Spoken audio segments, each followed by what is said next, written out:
Bonjour et bienvenue sur le podcast Explore Japon, le podcast qui explore le Japon sous toutes ses coutures. Des conseils voyages, de la culture ou bien de la vie de tous les jours en passant par l'apprentissage du japonais, partons ensemble 2 fois par semaine pour ce magnifique pays qu'est le Japon. Bonjour à tous, on part aujourd'hui faire une petite balade dans une ville assez connue touristiquement parlée, mais qui ne fait pas forcément partie du trajet habituel des vacanciers, car c'est vrai, c'est un petit peu excentré. Mais au final, si on y réfléchit, pas tant que ça, parce que c'est qu'à 2h30 de Shinkansen de Tokyo. C'est donc assez simple d'y aller, et même avec un JR Pass, on peut même imaginer se faire un aller-retour dans la journée sans que ça ne coûte rien. Bon, après, c'est vrai que 5 heures de trajet, ça commence à faire un peu beaucoup, donc bon, à faire vraiment pour les courageux, mais pour incorporer dans un petit voyage et dans un trip, pourquoi pas en partant de Tokyo, ça se fait. Moi, c'est ce que j'avais fait lors d'un voyage. J'étais parti en fait en arrivant direct de l'aéroport, j'avais pris le Shinkansen et j'étais allé directement dans cette ville. Vous l'avez compris parce que c'est dans le titre, je vous amène aujourd'hui à Kanazawa. Alors Kanazawa, se situe un peu au nord en gros de Tokyo, mais surtout tout à l'ouest. C'est une petite ville de 450 000 habitants. Et quand on est sur place, ça se ressent forcément. On est très loin de Tokyo, avec ses 40 millions d'habitants, ou de villes comme Osaka, voire des villes comme Kyoto, qui font pourtant plus campagne, voire Fukuoka par exemple. Là, on est quand même dans une ville de 400 000 habitants, donc c'est quand même beaucoup plus petit. Alors quand on parle de Kanazawa, on entend aussi souvent dire que c'est une petite Kyoto.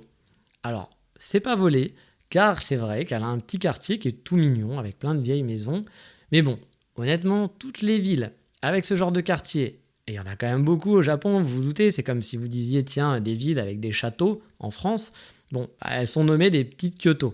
Donc faut quand même un peu se méfier de ces surnoms de petites Kyoto qui sont donnés à tort et à travers pour toutes les villes. Mais revenons à Kanazawa. Kanazawa, c'est particulièrement connu finalement pour 2 choses. Le premier, c'est un grand parc qui est considéré comme l'un des 3 plus beaux du Japon. Je vous en ai déjà parlé quand j'avais parlé de Takamatsu. Mais c'est aussi connu pour son musée, qui est assez étonnant et dont je vous parlerai un petit peu plus tard.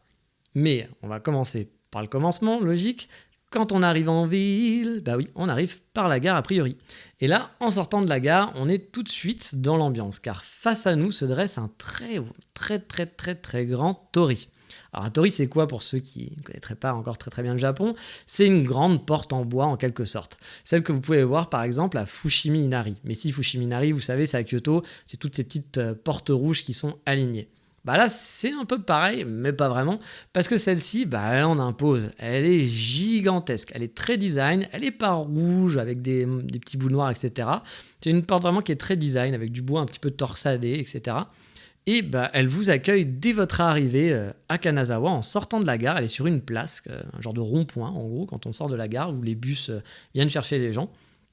Et franchement, faut l'avouer, ça en jette un max. C'est vraiment super joli. Ça permet de faire des très jolies photos en plus aussi avec. Ça met dans l'ambiance. Et l'un des attraits les plus connus en ville, donc, je vous en parlais, c'est son parc. Les Japonais adorent faire des classements en tout genre. Après les 3 plus belles vues du Japon, vous avez déjà dû en entendre parler, il y a aussi les 3 plus beaux parcs du Japon. Et Kanazawa, youhou, ils sont dans le top 3 avec son Kenroku-en. Après honnêtement, dans le classement, personnellement, je le mettrais vraiment en numéro 3. J'ai préféré de loin les 2 autres. Mais je dois l'avouer, je suis pas vraiment honnête là-dessus, c'est que j'ai visité Kanazawa, on était à la sortie de l'hiver. C'est-à-dire qu'il y avait encore de la neige fondue, il pleuvait beaucoup, il faisait gris, il faisait froid. C'est peut-être pas le moment idéal pour visiter un parc, vous vous en doutez. En plus, le jour où j'ai fait le parc, vraiment, il tombait des cordes. Donc, même si j'aime bien explorer, je suis pas non plus un foufou. Quand il pleut à plus pouvoir en finir, surtout quand vous êtes avec un parapluie, qu'il y a du vent et que vous avez votre appareil photo, c'est pas les meilleures conditions, c'est pas là où vous kiffez le plus, honnêtement. Il doit sûrement être beaucoup plus sympathique à d'autres moments de l'année, je pense. Mais là, j'ai pas un souvenir mémorable de ce parc. Pour les 2 autres parcs du classement, il faut aller, comme je vous l'avais déjà dit dans le précédent podcast, soit à Okayama, soit à Takamatsu. Et honnêtement, celui de Takamatsu est largement au-dessus des 2 autres, à mon humble avis. Et j'ai préféré aussi celui d'Okayama. Mais c'est de la triche. Okayama, j'y étais pendant les Sakura, alors que là, je vous ai dit, c'était pas du tout la bonne période pour visiter un parc, n'importe quel parc qu'il soit. Mais ça vaut quand même le coup d'œil. Et je pense que si vous allez dans une saison un peu plus correcte, ça doit être assez joli. Juste à côté, vous avez aussi l'ancien château. Là aussi, je peux pas vous dire que j'ai adoré parce que c'était l'hiver, il faisait froid, il faisait gris, il pleuvait. J'ai pas un souvenir fou du lieu. Bon après, parfois, alors autant le parc, je me dis, fleuri, il doit être très joli, il doit être assez sympa. Autant le château, je pense que même avec un beau temps, un beau ciel bleu, c'est pas le plus beau château que j'ai pu voir au Japon. Faut pas se vendre du rêve non plus. Mais on m'a dit, et j'ai lu un peu partout, que pendant les cerisiers en fleurs, c'est quand même un super spot pour admirer les magnifiques sakuras. Mais bon, ça je peux pas du tout le confirmer, car moi j'ai surtout admiré de la neige fondue qui faisait un peu gadou ce jour-là. Par contre, c'est vrai, vous êtes un peu dans les hauteurs de la ville et vous avez une petite vue sur le château dans les hauteurs. Pas dans les hauteurs, mais vous pouvez voir un petit peu l'entrée du château et avoir les alentours. En contrebas, c'est plutôt chouette, la vue était plutôt sympa. Et comme je vous le disais au début d'émission, l'autre grosse attraction de la ville, c'est son grand musée d'art contemporain du 21e siècle. Il est connu pour son architecture et surtout pour sa piscine. Alors oui, vous dites, ce mec qui est en train de péter un câble, il nous parle d'une piscine dans un musée. Alors non, vous n'allez pas vous baigner dans un musée, bien entendu, mais en gros, cette piscine a pour la particularité, vous allez pouvoir voir en gros les gens en dessous. C'est très étrange. En gros, dans le musée, vous allez pouvoir vous promener au fond de la piscine, donc comme si vous étiez en train de vous balader sous l'eau, en ayant l'impression d'être vraiment sous l'eau et de voir les gens qui sont au-dessus, comme s'ils étaient vraiment au-dessus d'une piscine. Donc, c'est quand même un petit peu étrange le concept. Et les gens qui sont au-dessus, eux, ils vont vous voir aussi en dessous de l'eau, comme si vous étiez en train de marcher dans le fond d'une piscine, sous l'eau, et comme si tout était normal. Ça fait des photos qui sont assez sympas, et c'est une expérience qui est vraiment intéressante à vivre. Après, le musée en lui-même, il y a des collections qui changent. Moi, n'étant pas un grand fan de musée, je peux pas vraiment trop donner mon avis là-dessus, parce que c'est vrai qu'en général, moi, je vais pas trop dans les musées, je préfère me balader, je préfère l'architecture extérieure des lieux, mais quand je suis dans un musée, des tableaux, des sculptures, ça me parle beaucoup moins. Je ne sais pas pourquoi, on a tous nos affinités. Moi, c'est moins mon truc. Et autour du musée, il y a aussi quelques petites structures qui sont plutôt rigolotes, qui jouent sur les couleurs. Bref, vous pouvez passer un très bon moment là-bas. Pas très loin du musée, je suis tombé aussi un petit peu par hasard sur une des attractions de la ville, le temple Oyama, qui a une originalité assez spécifique, car pour y accéder, en gros, vous allez monter quelques marches, bon, jusque-là, rien d'extraordinaire, et vous allez vous retrouver devant une traditionnelle porte de temple.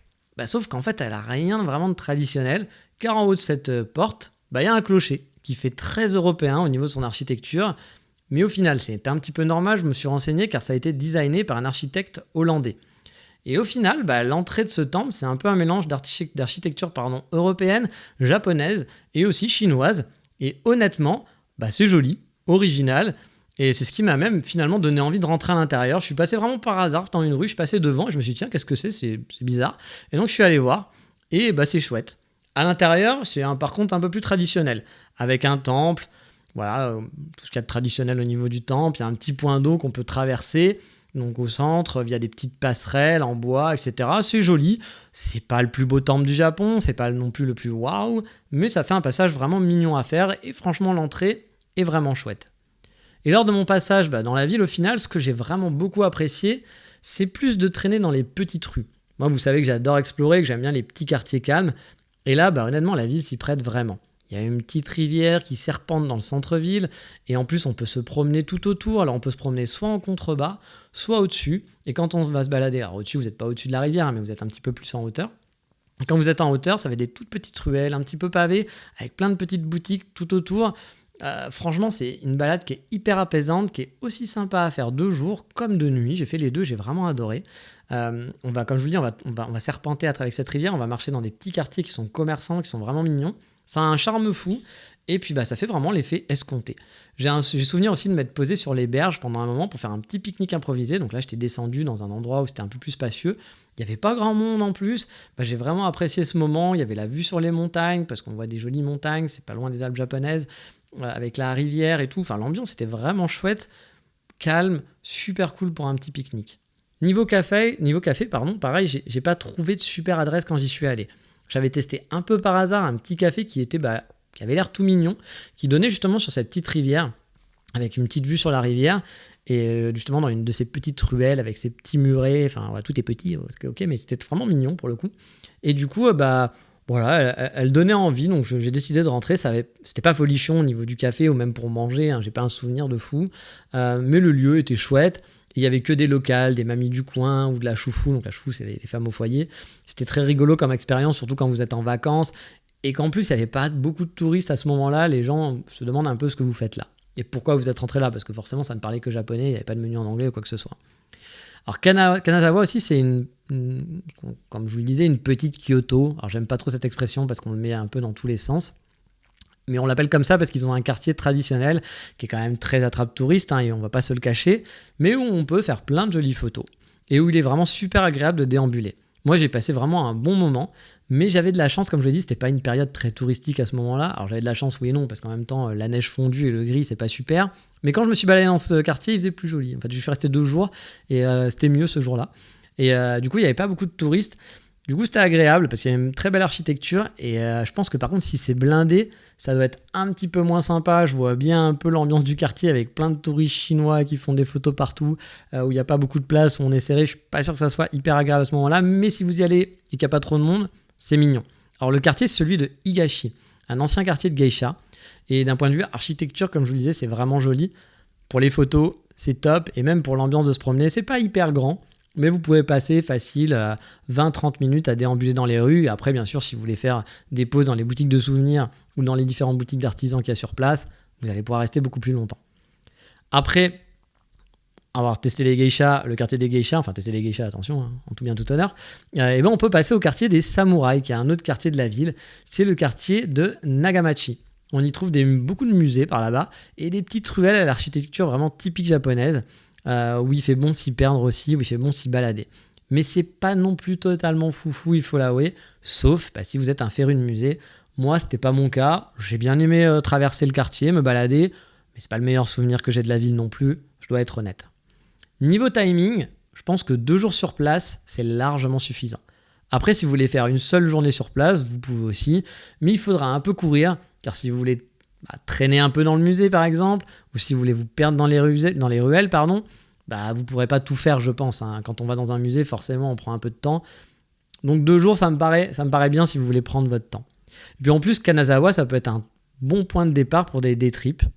Vous pouvez par exemple facilement faire des day trips dans la fameuse Shirakawa-go. Vous savez, c'est le petit village avec les toits de chaume en plein milieu des montagnes. C'est très joli. Il y a des bus qui partent directement de là-bas, donc c'est facile d'accès. Pourquoi pas? Ou bien vous pouvez aussi tout simplement visiter la péninsule de Noto.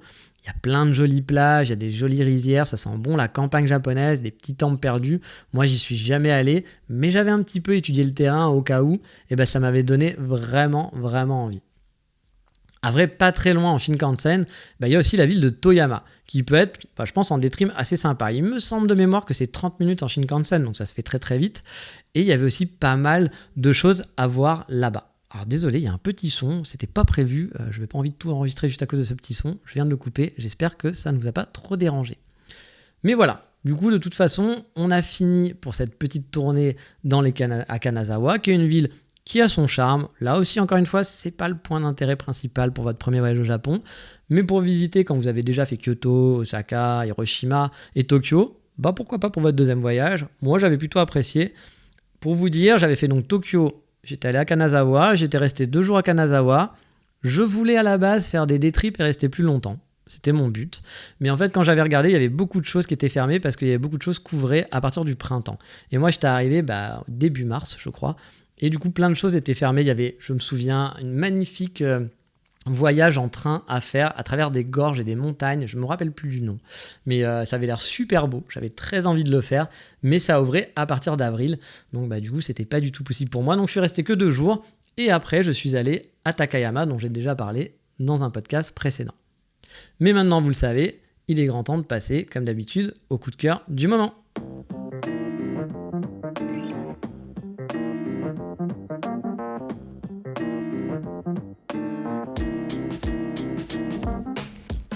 Et pour le coup de cœur du moment, aujourd'hui j'ai envie de vous parler d'un livre en japonais. Mais pas d'inquiétude, pas vraiment besoin de savoir parler japonais pour apprécier ce livre. Pourquoi ? Parce que c'est non pas un manga, parce que même un manga, il faut quand même savoir un petit peu lire. Non, c'est un livre photo. Alors c'est un livre photo qui est vraiment très spécialisé, car il fait la part belle aux petites stations de gare, donc des gares de train, qui sont perdues avec une vue sur mer. Donc vous voyez la petite station perdue au milieu de nulle part, avec une magnifique vue sur la mer. Alors oui, je vous avais dit, c'est très très spécialisé comme livre. Bon, Je sais, je vous sens un peu perdu et circonspect, mais je vous assure, ce livre, il vaut vraiment le détour. Les petites stations de train avec vue sur mer sont vraiment légion au Japon et elles ont souvent un charme fou. Vraiment, je peux vous souhaiter vraiment qu'un jour, pendant un voyage, vous puissiez faire une pause dans ce genre de gare, à rester quelques minutes dans l'attente d'une correspondance et à apprécier le paysage, apprécier l'ambiance. Souvent, il n'y a pas grand monde, vous allez être tout seul ou peut-être 2 passagers. C'est vraiment très chouette. Et ce livre, il recense en photo les plus belles stations de ce genre. Donc il y a un type qui s'est dit, je vais faire la tournée des plus belles stations de train perdues au milieu de nulle part avec vue sur mer et en faire un livre photo. Et franchement, c'est cool, c'est joli, ça en fait un vrai voyage poétique. Alors moi je possède pas le livre, je l'ai pas acheté, mais c'est un ami qui l'a acheté et qui me l'a fait découvrir en arrivant donc quand j'étais à Paris, un ami à moi. Et en le feuilletant chez lui, j'ai eu un vrai pincement au cœur. J'avais qu'une envie, c'était d'aller vite explorer ces petites gares perdues au milieu de nulle part, avec vue sur mer. C'est beau, c'est vraiment très très beau, et ça vous fait voyager loin des coins touristiques habituels, et c'est chouette, c'est une ambiance qui est vraiment intemporelle. Alors le livre il s'appelle Umi no Migeru Eki. Je vous ai mis le lien du bouquin disponible. Par contre, il est juste disponible en import. Je ne crois pas qu'il soit disponible en France en achat comme ça. Peut-être que vous pouvez l'avoir si vous passez par des librairies japonaises comme Junko, ou alors il faudra l'acheter directement sur des sites japonais. Mais bon, voilà, on a fini pour aujourd'hui et les stations de train perdues. Dans le prochain épisode, j'ai envie de partager avec vous justement, ça m'a fait penser un peu à tout ça, des petites anecdotes sur le Japon. Vous voyez, de ces bons moments que j'ai passés là-bas, des petites choses que je me remémore de temps en temps avec plaisir, qui sont pas des trucs de fou, c'est pas des choses extraordinaires qui sont passées, mais des petites choses qui me font sourire et qui me font rappeler vraiment à me dire que j'adore ce pays. Je vais pas vous dire j'aime ce pays parce que les gens sont gentils, parce que les trains c'est pratique. Non, mais juste vous donner des petites anecdotes de moments que j'ai vraiment adorés et qui restent dans mon cœur vraiment très présents. Mais ça, vous le savez, ça sera pour la prochaine fois. Je vous dis donc à bientôt. Ciao mata, bye bye.